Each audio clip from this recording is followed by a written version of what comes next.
கைது செய்யப்பட்ட மதியழகன் மற்றும் பொன்னுராஜ் ஆகியோருடைய ரிமாண்ட் இன்றையுடன் முடியும். 15 நாள் ரிமாண்ட் அப்படிங்கிறது இன்னையோட முடியும். இந்த சூழ்நிலையில் அவரை ரிமாண்ட் எக்ஸ்டென்ஷன் கேட்கணும், மேற்கொண்டு அவரை நீதிமன்ற காவலுக்கு உட்படுத்த வேண்டும் என்று கேட்கணும். இதை கேட்க வேண்டியது யாருன்னா இன்னைக்கு இருக்கக்கூடிய எஸ்ஐடி கேட்க முடியாது, போலீஸ் தான் கேட்கணும், எஸ்ஐடி கேட்க முடியாது, சிபிஐ தான் கேட்கணும். சிபிஐ இது வரைக்கும் நீதிமன்றத்துக்கு வரல.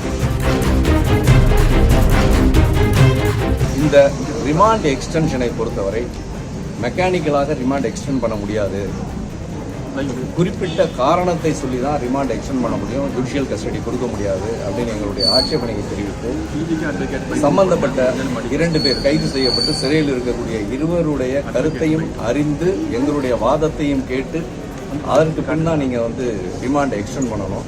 அதனால் இந்த வழக்கை நாளைக்கு நீங்கள் விசாரிக்கணும். அவங்களை இன்றைக்கி போலீஸார் ஆஜர்படுத்தலை, இன்றைக்கி ஆஜர்படுத்தியிருக்கணும், ஆஜர்படுத்தலை, வீடியோ கான்ஃபரன்ஸிங்கில் வாங்கன்னு சொல்லிட்டாங்க.